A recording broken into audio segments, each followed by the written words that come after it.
नमस्कार, आप देख रहे हैं न्यूज़ 18 बिहार झारखंड। मैं हूं आपके साथ रुचिका राज। मिडिल ईस्ट की जंग अब समुद्र के रास्ते दुनिया की अर्थव्यवस्था के गले की हड्डी बन गई है। एक तरफ अमेरिकी राष्ट्रपति डोनाल्ड ट्रंप ने हॉर्मुज को खोलने के लिए अपना प्रोजेक्ट फ्रीडम अचानक रोक दिया है, तो दूसरी तरफ ईरान के विदेश मंत्री अब्बास ठीक उसी वक्त बीजिंग पहुंच गए जब ट्रंप खुद चीन जाने वाले हैं। क्या चीन इस युद्ध को खत्म करने की चाबी बनेगा या फिर हॉर्मुज की नाकाबंदी दुनिया को एक बड़े तेल संकट में धकेल देगी? चलिए इस वीडियो में आपको पूरी जानकारी देते हैं। देखिए, सिर्फ 48 घंटे पहले शुरू हुआ अमेरिका मिशन प्रोजेक्ट फ्रीडम फिलहाल ठंडे बस्ते में है। अमेरिकी राष्ट्रपति डोनाल्ड ट्रंप ने दावा यह किया है कि ईरान के साथ बातचीत में बड़ी प्रगति हुई है और एक अंतिम समझौते की उम्मीद में उन्होंने सैन्य अभियान रोका है, लेकिन हकीकत कुछ और ही इशारा कर रही है। ट्रंप ने स्पष्ट कर दिया है कि भले ही मिशन रोका हो, लेकिन ईरान के बंदरगाहों पर अमेरिकी नाकेबंदी पूरी तरह जारी रहेगी।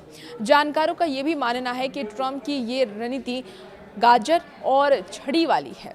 एक तरफ समझौते का लालच और दूसरी तरफ आर्थिक गला घोंटने की कोशिश। ईरान ने हॉर्मुज खोलने के लिए 3 शर्तें रखी हैं: नाकेबंदी हटाना, टोल टैक्स का अधिकार और परमाणु वार्ता को फिलहाल टालना। क्या ट्रंप इन शर्तों को मानेंगे, ये देखना है। देखिए, फिलहाल तो व्हाइट हाउस परमाणु मुद्दे पर कोई भी ढील देने के मूड में नहीं है। ऐसे नाजुक वक्त में ईरान के विदेश मंत्री का बीजिंग पहुंचना कोई इत्तेफाक नहीं है। चीन ईरानी तेल का सबसे बड़ा खरीदार है और इस युद्ध के कारण उसकी ऊर्जा सुरक्षा खतरे में है। 14 से 15 मई को डोनाल्ड ट्रंप खुद चीन जाने वाले हैं और अब्बास की कोशिश ये है कि ट्रंप के पहुंचने से पहले चीन के साथ मिलकर के एक ऐसी ढाल तैयार की जाए जो अमेरिका को झुकने पर मजबूर कर दे। चीन ने पहले ही अमेरिका पर दादागिरी का आरोप लगाया है। बीजिंग ये चाहते हैं कि हॉर्मुज तुरंत खुले, क्योंकि उसका 80% से लेकर के 90% तेल आयात इसी रास्ते से या ईरान से होता है। अब क्या चीन पाकिस्तान के साथ मिलकर के इस मामले में मुख्य मध्यस्थ की भूमिका निभाएगा? डिप्लोमेसी की इन बातों के बीच जमीन पर बारूद की गंध अभी भी है। 8 अप्रैल को घोषित सीज फायर के बावजूद तनाव चरम पर है।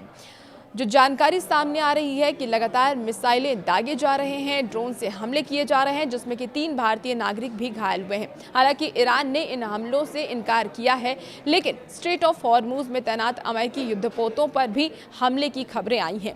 ये साफ है कि ईरान हॉर्मुज के जरिए पूरी दुनिया को संदेश दे रहा है कि अगर हम तेल नहीं बेच पाएंगे तो कोई और भी नहीं बेच पाएगा। तो क्या हॉर्मुज पर बात बनेगी? सारा दामोदार अब बीजिंग में होने वाली मुलाकातों पर है कि आखिर बीजिंग में क्या बातचीत होती है। अगर चीन और अमेरिका के बीच किसी समझौते की रूपरेखा बनती है तो दुनिया को तेल की किल्लत से राहत मिल सकती है, वरना ये जो तेल की किल्लत की खबरें हैं वो ऐसी तरीके से चलती रहेंगी। देखना होगा कि आगे मीटिंग में क्या कुछ निर्णय लिया जाता है। और भी ऐसे ही वीडियोस के लिए बने रहिए न्यूज़ 18 के साथ।